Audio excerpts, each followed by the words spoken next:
तो हम पढ़ रहे थे सुश्रुत संहिता के शारीरिक स्थान का चतुर्थ अध्याय। हमने यहाँ तक पढ़ लिया था 7 कक्षाओं तक।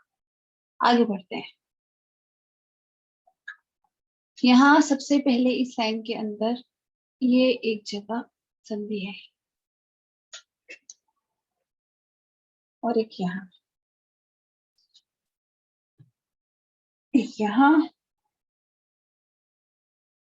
अब ये तीनों देखते हैं। पहली ये, कोई बता सकता है यहाँ कौन सी संधि है? चलो अभी तो क्लास मेंटल है ना, सूझ नहीं रहा, बता देती हूँ। ये है 2 शब्द। एक तो हमारा जो अव्यय शब्द था खलु, वो, और दूसरा अव्यय शब्द अपि।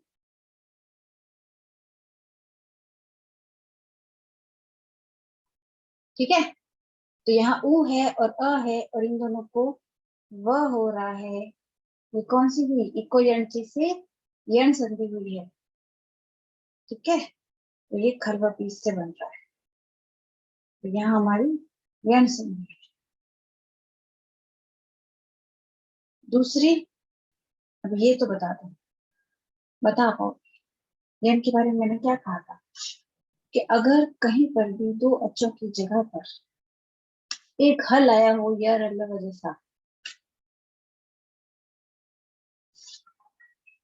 और आगे की साइड कोई स्वर नहीं है, मतलब सीधा आधा अक्षर है, तो पक्का वहां यण है। तो यहाँ पर भी यण है। अब इसके टुकड़े करके बता देता हूँ, यहाँ क्या होगा शब्द।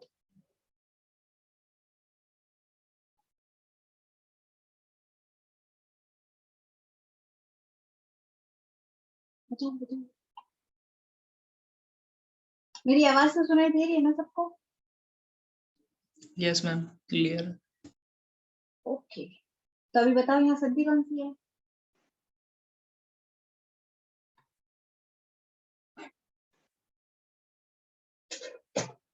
यहाँ फिर से यण है और फिर से क्या है? टुकड़े दोनों धातु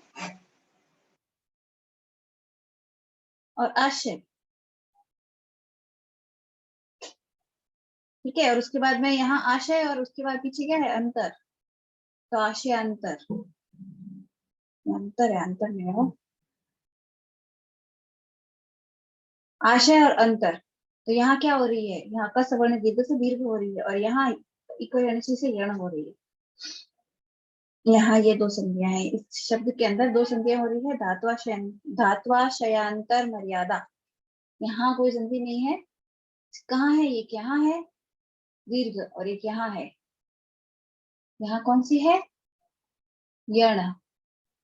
ठीक है, अब इसका अर्थ समझते हैं।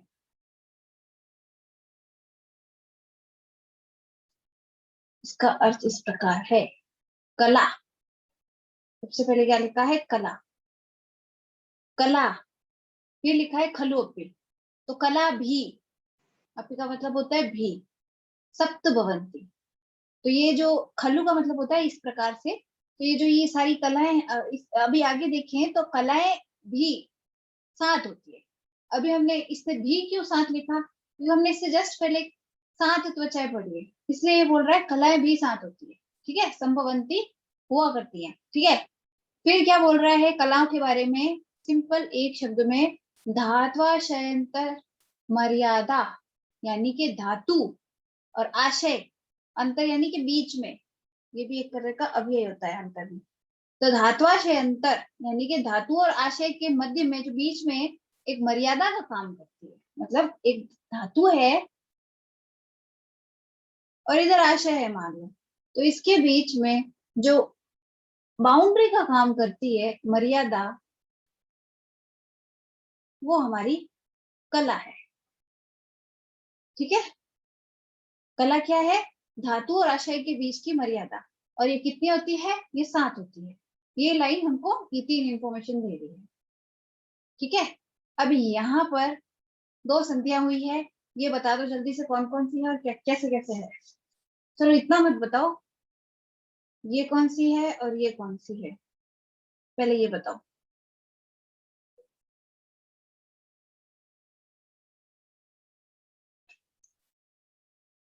किसी को आ रही है? नहीं आ रही है तो मैं भी बोल दिया, आगे बताओ।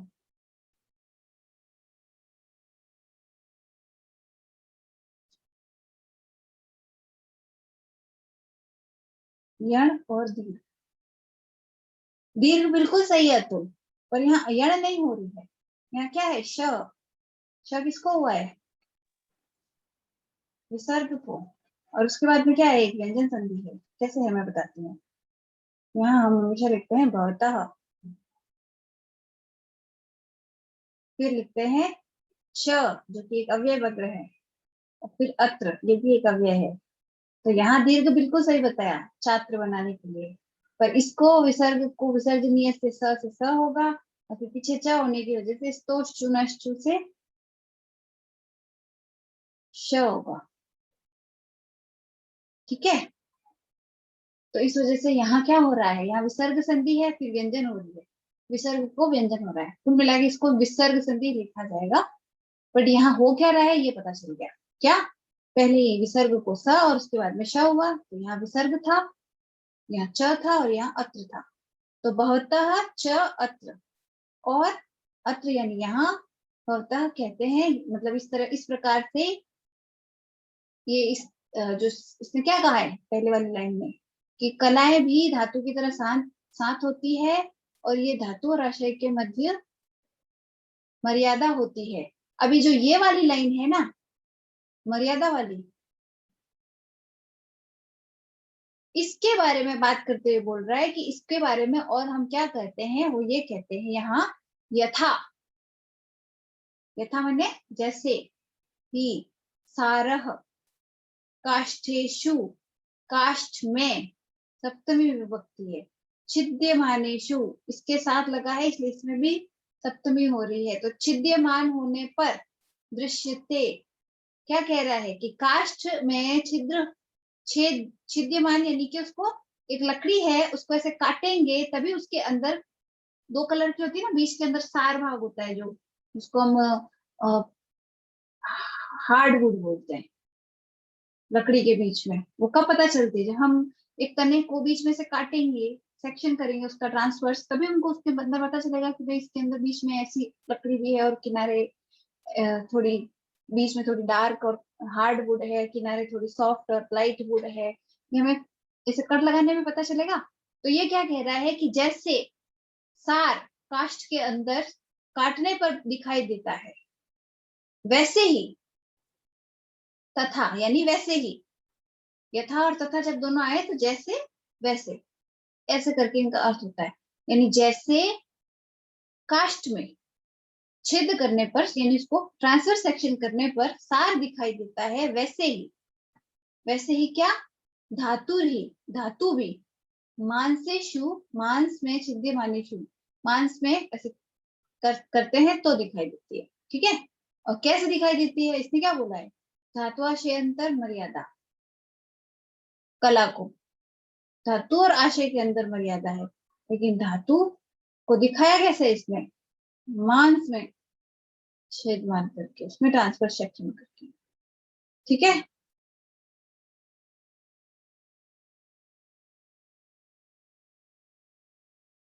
आगे बढ़ते हैं। फिर इसने इसके आगे और लिखा है कि स्नायु भी, स्नायु भी च। ठीक है, तृतीय विभक्ति एक वचन, नहीं दो बहुवचन, और फिर विसर्ग था, जिसको वही जो यहाँ भवता शास्त्र में श को हुआ था, वही श यहाँ पर भी है। कैसे है, पहले विसर्ग, फिर शुत्व, तो चुनाश्चु से। ठीक है, विसर्ग से स आया था, दंत्य, उसको ये तालव्य हो गया। तो स्नायुभिश्च, स्नायु भी प्रति छन्नान संततांश्च जरायुणा श्लेष्मणा वेष्टितांश्चापि कला भागास्तुतान विदु। ये कह रहा है स्नायुभिश्च प्रति छन्नान, स्नायुओं द्वारा जो, और स्नायुओं द्वारा जो प्रतिछन्नान, प्रतिछन्नित है या ढका हुआ है या अच्छी तरह से उसको कवर किया हुआ है। संततांश्च जरायुना, जरायु से जो निर्मित है, ठीक है। श्लेष्मणा वेष्टितांश चापी, यहाँ पर फिर से वही है, संतता या विसर्ग था जिसको श हो गया, यहाँ पर फिर से वही है, ठीक है। इन तीनों चारों जगह पर ये सेम संधि हो रही है, क्या, विसर्ग को स और उसके बाद उसको श। तो सश्लेष्मणा, श्लेष्मा से जो कफ है उसके द्वारा वेष्टितांश, जो वेष्टित है यानी इसको जो कवर किया हुआ है, कैसा वाला कवर, जिससे लपेटने वाला होता है ना, वो वाला कवर। इससे तो ढका हुआ है, उस तरह का कवर है, और इससे ही लपेटने वाला ढका हुआ है, तो वेष्टित, जो श्लेष्मा से वेष्टित है। चा अपी, और जो भी है वो कला भागांस्तु, उन कला भाग के भागों को,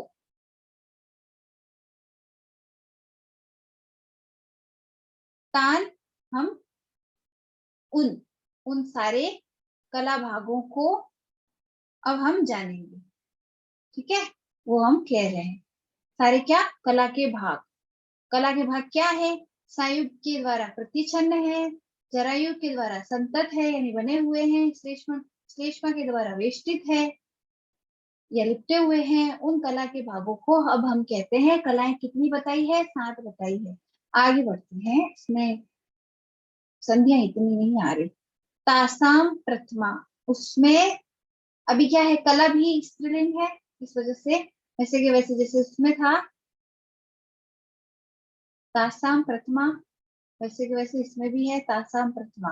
तो पहली है मांस धरा नाम, मांस धरा नाम है उसका, यस्याम, जिसमें मांसे, मांस में, शिरा स्नायु धमनी स्रोतसाम प्रताना भवन्ति, यानी जिसके मांस में और किसमें, शिरा में, स्नायु में, धमनी में और स्रोतसों में प्रतान होते हैं। यानी पहली मांसधरा नाम की कला है जिसके शिरा स्नायु धमनी स्रोतस और मांस, इन सब के अंदर प्रतान होते हैं। प्रतान का मतलब नहीं समझो तो बताऊं, जो ऐसे तंतु बनते हैं ना किसी भी चीज के, जो इधर उधर उधर जाते हैं, इनको प्रतान बोलते हैं। जैसे अगर हम कभी वो बनाते हैं ना न्यूरॉन, उसमें भी इस तरह से होता है, उनको भी प्रतान बोलते हैं। तो या फिर कोई वेल होती है, उसके अंदर होते हैं, वो भी प्रतान कहलाए जाते हैं। इस प्रकार से प्रतान का मतलब होता है ऐसे तंतु जो इधर उधर चले जाते हैं, उनको प्रतान बोलते हैं। और ये जो प्रतान है किसके, मांस धरा कला है हमारी, उसके उसके शिरा स्नायु धमनी स्रोतस और मांस इत्यादि में फैले हुए रहते हैं। मतलब क्यों, क्योंकि ये क्या कर रही है, मांस धरा कला का काम क्या है, धातु और आशय के अंदर मर्यादा का काम है। तो धातु और आशय के अंदर मर्यादा के लिए ये आशय में नहीं फैली है, ये शिरा स्नायु धमनी स्रोतस और मांस में फैली है, क्योंकि यही है जो आशयों के आसपास रहते हैं और इधर उधर बिखरे हुए रहते हैं। इनके बीच में अगर ये रहेगी तो ये इनको डिफाइन करते हैं अलग अलग, इस वजह से। और इसको हम किससे कोरिलेट करते हैं, मानस धरा कला को, जो हमारी फेशा होती है एक तरीके से उसको बोलते हैं। दूसरी फिर है भवती छात्र, छात्र के अंदर क्या संधि है, अब या पहले जवाब दीजिए, छात्र में कौन सी संधि है,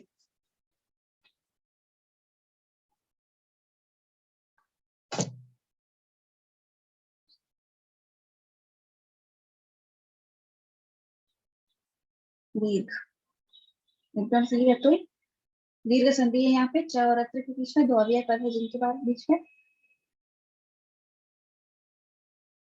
हम्म। फिर यथा, फिर से इसी के बारे में बता रहा है कि यथा विस्मृणालान, विस्मृणाल किसको बोलते हैं, विस्मृणाल बोलते हैं कमल के पत्तों को। तो यहाँ फलम फले फलानी के जैसे बहुवचन है। तो जिस प्रकार विस्मृणालानी यानी कि कमल के पत्ते विवर्धनते समन्ततः बढ़ते रहते हैं, एक समान प्रकार से इधर उधर चारों ओर, भूमु पंकोदक स्थानी, कहाँ पर, भूमि में, और पंकोदक स्थान यानी जहां पर कीचड़ वाला पानी होता है उनमें। अब यहाँ पर जो संधि है वो बताएंगे। ये रहा हमारा संधि का प्लेस। चलो बताओ। और एक यहाँ पर भी। पहले पंखों तक की बतानी है।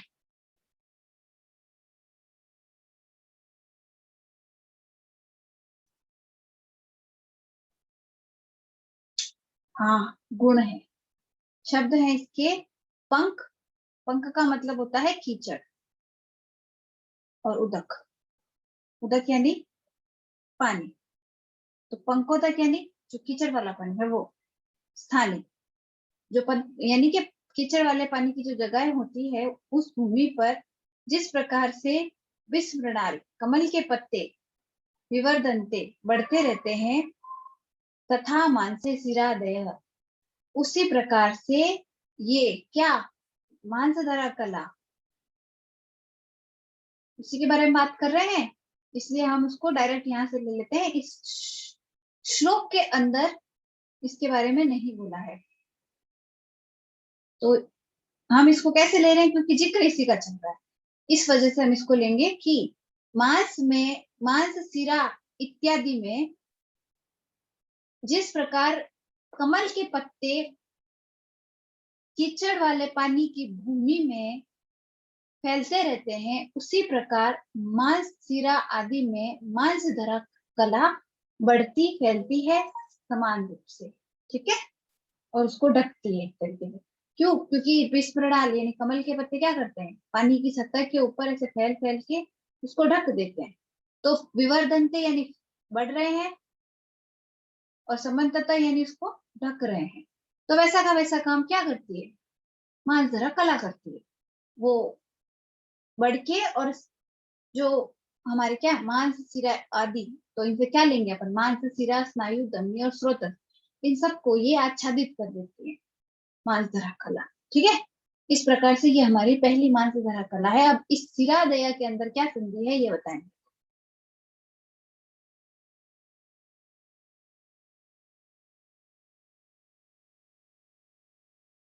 बताएं बताएं, सिरादय, इसमें क्या संधि है इसमें?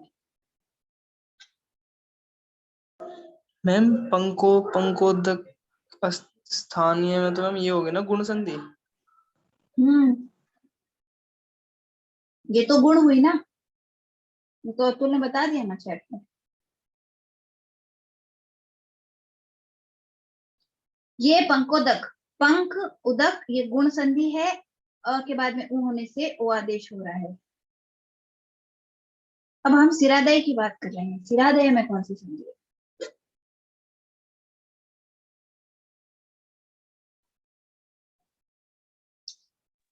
मैम गुण ही है।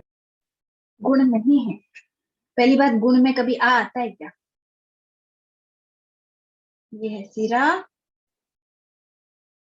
आदेय। गुण के अंदर अ, ए और ओ आते हैं, इसमें से अ सिर्फ यहाँ पर है और यहाँ पर है, यहाँ संधि हो नहीं रही, ठीक है। संधि की जगह सिर्फ ये लग रही है, यहाँ पर आ रहा है। आ आता है तो या तो वृद्धि होती है, लग नहीं रही, या फिर होती है दीर्घ। इन दो में आता है, दीर्घ है यहाँ पे, दीर्घ। यहाँ दीर्घ है, अका सवर्ण दीर्घ से। क्यों? क्योंकि यहाँ आ है और यहाँ भी आ है, दोनों को मिला के दीर्घ हो रहा है। अका सवर्ण दीर्घ से दीर्घ संधि होकर सिरादेह बन रहा है, ठीक है। तो यहाँ दीर्घ है। अब ठीक, यहाँ थी गुण पंकोदक में और सिरादेह में दीर्घ। आगे बढ़ते हैं। दूसरी, द्वितीय रक्तधरा नाम, रक्तधरा उसका नाम है दूसरी का। मांसस्य अभ्यंतरतः, मांस के अभ्यंतर में रहती है, ठीक है। यहाँ पर फिर से संधि है। अब यहाँ पता कैसे लगे को कहाँ संधि है कहाँ नहीं है? कोई यहाँ पर भी सोच सकता है कि यहाँ मांसस्य, तो ये सिंपल सी बात है। अगर आपको विभक्तियां पता है ना, तो ये कंडीशन नहीं होती है कि मांसस्य। अब मांस आए तो याभ्यंतर कुछ शब्द होता नहीं है, ठीक है, लेकिन मांसस्य शब्द हो सकता है, मांस का, क्योंकि षष्ठी विभक्ति के अंदर होता है रामस्य मांसस्य, इस तरह से। तो इसका पहला शब्द है मांसस्य, ठीक है। दूसरा है आभ्यंतरतः। संधि कौन सी है बताओ? दीर्घ। और वही दीर्घ यहाँ पर भी है, अभ्यान नहीं, यहाँ पर नहीं है। यहाँ पर अभी अंतर होता, फिर उसको उसका प्रत्यय लगेगा, काम हो रहा है इसलिए यहाँ पर संधि है इसमें।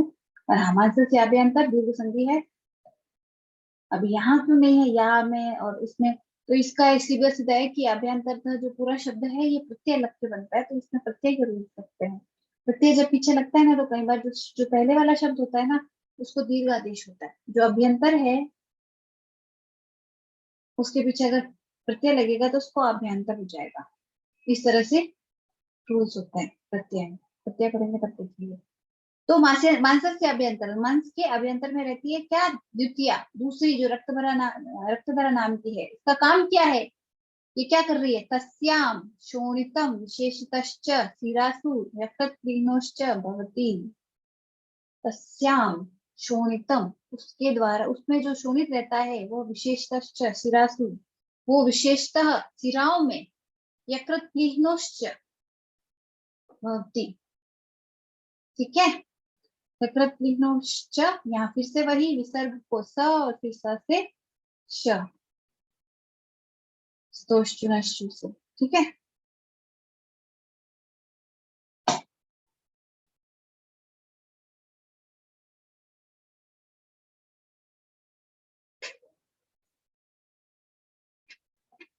तो ये क्या कह रही है कि उसका जो शोणित है विशेषतः, वो विशेष रूप से, यहाँ पर भी फिर से वही है च और विशेषतः, सिरासु सिराओं में, और यकृत लीनोश्च भवति, ये क्या करता है कि रक्तधरा नाम रक्त को आच्छादित करती है। दूसरा, सिराओं में जो रक्त बहता है उसको ये खास तौर से कवर कर रही है। ये कला का काम क्या है? कला का काम है कवर करना। ठीक है। तो किसको किसको? धातु आशय अंतर मर्यादा, धातु और आशय के बीच की मर्यादा का काम करती है। यानी मर्यादा है, यानी कवरिंग कर रही है या बाउंड्री बना रही है, वो है। तो रक्त को बाकी सब धातुओं से मिलने से बचाने का काम करती है रक्तधारा का। और ये मांस के अभ्यंतर यानी मांस के अंदर की तरफ रहती है, लेकिन ये किसको कवर कर रही है? खासतौर से सिराओं को। और यकृत प्लीहा इत्यादि में भी इसका स्थान है एक तरीके से। क्यों है? रक्तधरा का स्थान क्या बोला जाता है? सिराओं में बोला जाता है और यकृत प्लीहा बोला जाता है। यकृत प्लीहा बोलने का रीजन पता है क्या होता है? हम रक्त से किसको लेते हैं? ब्लड को। और ब्लड का फॉर्मेशन कहाँ होता है? यकृत और प्लीहा में। खासतौर से जो काम होता है सारा स्प्लीन और लीवर में ही तो होता है, ब्लड से रिलेटेड। इस वजह से इसका स्थान है ना, वो यकृत प्लीहा होता है। सिर्फ इतना ही रीजन है। तो जब भी हम देखेंगे कि मांसधरा कला का स्थान क्या है, तो सिरा स्नायु धमनी स्रोतस और मांस के अंदर प्रतानवर्ती रूप में रहती है। लेकिन रक्तधरा धरा कहाँ रहती है? ये रहती है सिराओं, यकृत और प्लीहा। ठीक है। अब भवती छात्र, एक मिनट, ये एक्स्ट्रा हो गया। भवती छात्र, या फिर से क्या है? दीर्घ संधि। आगे बढ़े। वृक्षद यथा प्रहतात क्षीर्ण क्षीरमावहेत्।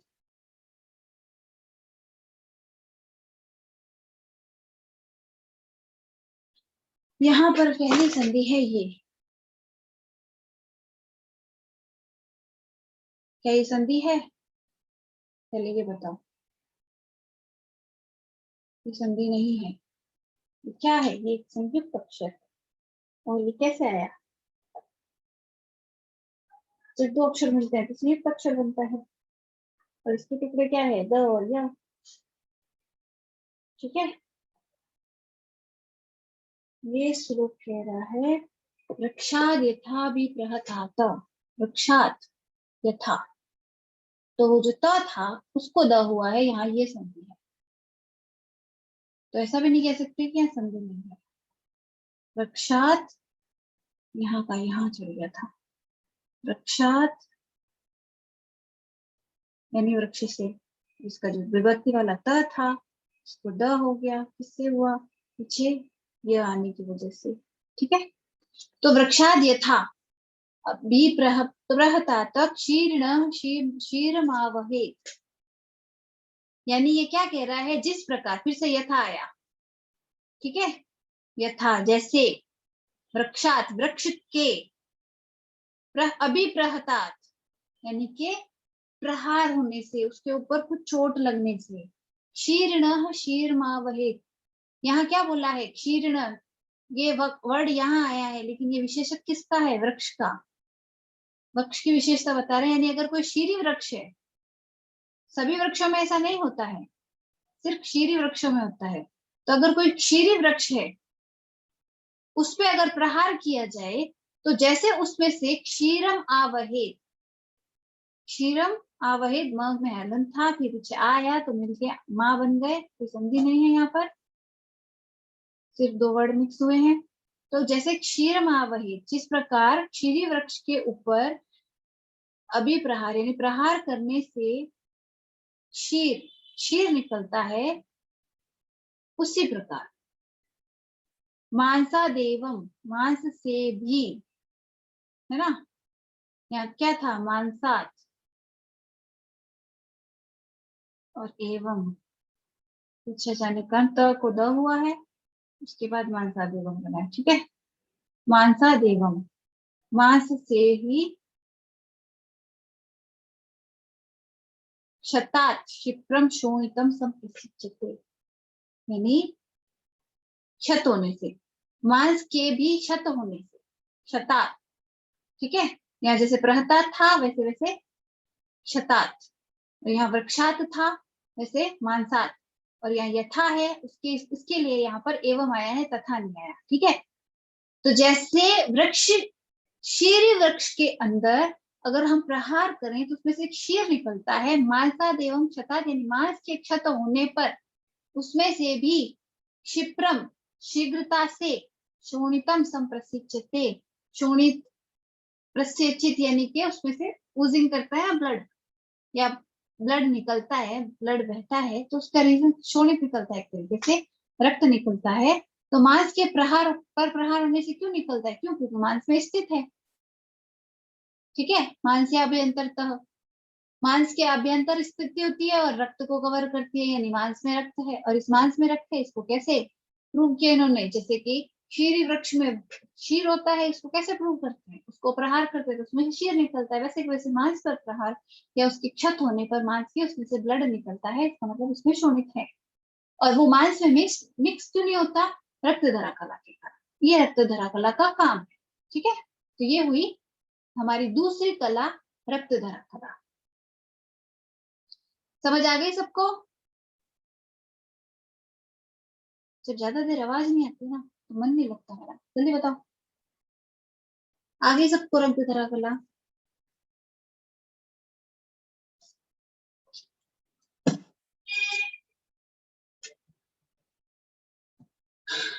सब सो गए लगता है। तीसरी है मेदोधरा,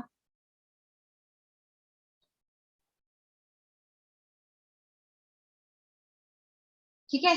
तृतीया मेदोधरा नाम, तीसरी का नाम मेदोधरा है। मेदो ही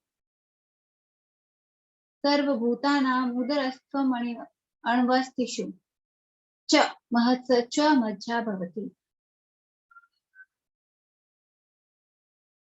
सर्वभूतानां उदरस्थम अण्वस्थिषु, यहाँ संधि है, बताओ कौन सी संधि है, बताओ।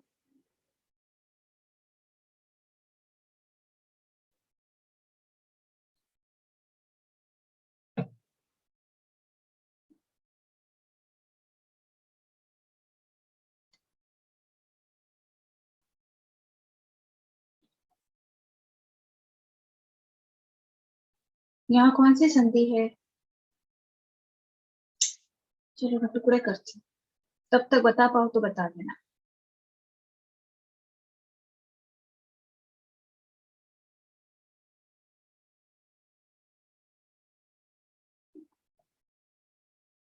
मैम पूर्व रूप नहीं है, यहाँ उग्र चिन्ह दिख रहा है किसी को? पूर्व रूप होता है वहां उग्र चिन्ह जरूर होता है।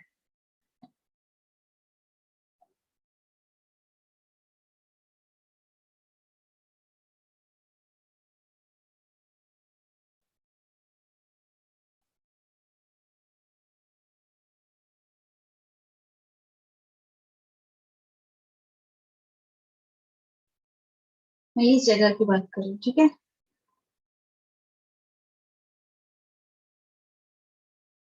काम करती हूँ, हाईलाइट कर देती हूँ वरना क्या ढक जाता है। इस जगह संधि है, कौन सी है बताएं।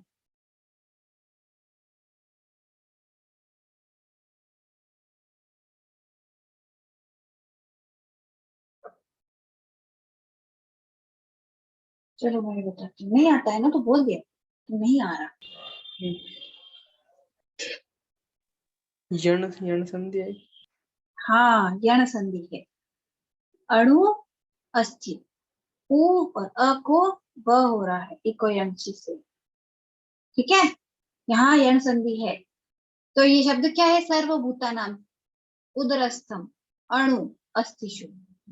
सभी भूतों यानी कि जो सभी प्राणी हैं उनके उदरस्थम, उदर के अंदर स्थित तथा अणु अस्थिशु, और जो छोटी अस्थियां हैं, अणु अस्थिशु का मतलब छोटी अस्थियां, छोटी अस्थियां जैसे उंगलियों की अस्थियां छोटी है ना, उसके अंदर रहता है क्या, मेदो, मेद। मेद की जगह क्या क्या बताइए, एक तो उदर और एक अणु अस्थि।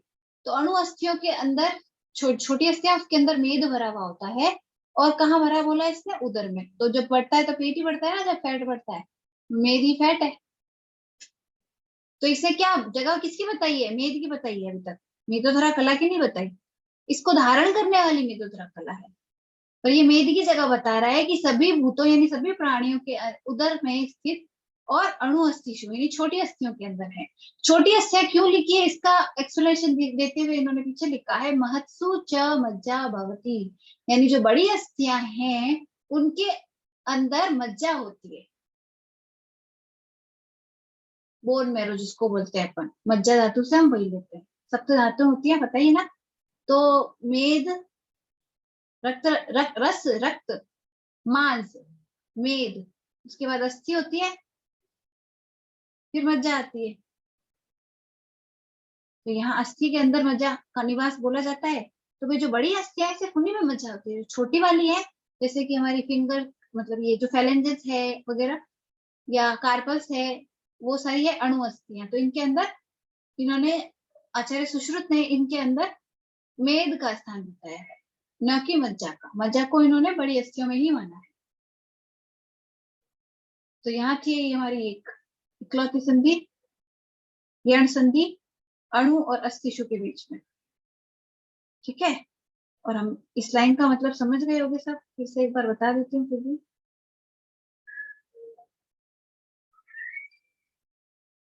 ये कह रहे हैं कि तृतीया जो मेदोधरा नाम की कला है, तृतीया जो कला है उसका नाम मेदोधरा है। मेद सर्व सभी प्राणियों के उदर और अणु अस्थियों में स्थित रहता है। और इसमें एक्स्ट्रा में लिखा है कि जो बड़ी अस्थियां हैं उनमें मज्जा रहती है, इसलिए उनमें मेद नहीं होता, क्यों नहीं होता उसका, ठीक है। अभी फिर इसके बारे में और बताने के लिए भगवती छात्र लिख के आगे बता रहे हैं। छात्र में वही दीर्घ संधि है। स्थूल अस्थिषु विशेषेण, स्थूल अस्थियों में विशेष रूप से मज्जात्वभ्यंतराश्रित, मज्जा ही अंतराश्रित रहती है यानी उसके अंदर स्थित रहती है, ठीक है। मत्सुजा मज्जावती, स्थूल यानी कि जो बड़ी अस्थियां हैं वो। अथेतरेषु सर्वेषु स रक्तम मेद उच्यते। अथ इतरेषु, संधि कौन सी है बताओ, टुकड़े मैंने कर दिए।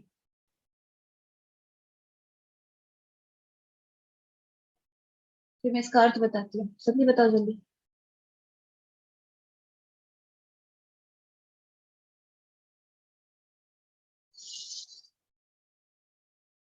सीधा सीधा है, यहाँ गुण हो रही है, आया आंसर, गुण है, ठीक है। यहाँ गुण हुई है अ और ई, ठीक है। तो ये है गुण संधि। तो अथ इतरेशु यानी इससे इतर, में सप्तमी विभक्ति है, तो इससे इतर जो बाकी बची है, तो इससे इतर क्या हुई, स्थूल अस्थियों की इतर क्या हुई, अणु अस्थियां। ठीक है, ये क्या बता रहा है, पहले इसने स्थूल अस्थियां यानी कि जो महत्सुचा मज्जा भवती वाली है उनके अंदर मज्जा की स्थिति वापस बताई, यानी जो यहाँ बोला है वही इसको वापस उसी दूसरी लैंग्वेज में बता रहा है। ये कह रहा है कि जो बड़ी है यानी स्थूल अस्थियां हैं उनमें विशेष रूप से मज्जा उनके अंतराश्रित रहती है, उसको मजबूती प्रदान करने के लिए एक तरीके से उनके रीजन ये बताया है। ठीक है, लेकिन अथेत रेशो जो उसके अतिरिक्त जो बाकी हैं यानी कि अणु अस्थियां, उनमें सर्वेशु सर्वी में सरक्त मेद उच्यते, सरक्त मेद कही जाती है, मतलब बताई जाती है, तो उसमें सरक्त मेद उपस्थित होता है। ये हुई। फिर शुद्ध मांसस्य यह स्नेह सा वर्षा वसा परिकीर्तिता, जो शुद्ध मांस का स्नेह है, यह स्नेह जो स्नेह शुद्ध मांस का है सा उसे वसा कहते हैं, कहा जाता है, परिकीर्तिता जाना जाता है या कहा जाता है। शुद्ध मांस से यह स्नेह सा वसा परिकीर्तिता, ये वसा की डेफिनेशन बता रहा है उसके बाद। ठीक है, तो यहाँ क्या बोल रहा है, मेदोधरा कला। और मेदोधरा कला का काम क्या है, जो मेद है शरीर में उसको कवरिंग करना। अब मेद की स्थिति बता रहा है ताकि हम ये पता करें कि भाई मेदोधरा कला की स्थिति कहाँ कहाँ होगी। तो मेद की स्थिति बताते हुए ये बता रहा है, अब इसने यहाँ मज्जा की में पूरा वर्णन किया, इसका मतलब ये बताने चाह रहे हैं कि मेदोधरा कला मज्जा में भी रहेगी, मज्जा को भी कवर करेगी। तो मज्जा और मेद, और उसकी स्थितियां क्या है, स्थूल अस्थियां, सूक्ष्म अणु अस्थियां या सूक्ष्म जो छोटी वाली अस्थियां है वो। ठीक है, तो ये सब मेद हुआ। और फिर प्रकरण के अनुसार यानी जब मैटर चल ही रहा है तो साथ के साथ शुद्ध मांस के स्नेह को वसा का नाम देके ये एक डेफिनेशन और बता दी। इस प्रकार से ये हो गई हमारी तीसरी मेदोधरा कला पूरी। अब हम आगे बढ़ते हैं चौथी, चतुर्थी श्लेष्मधरा।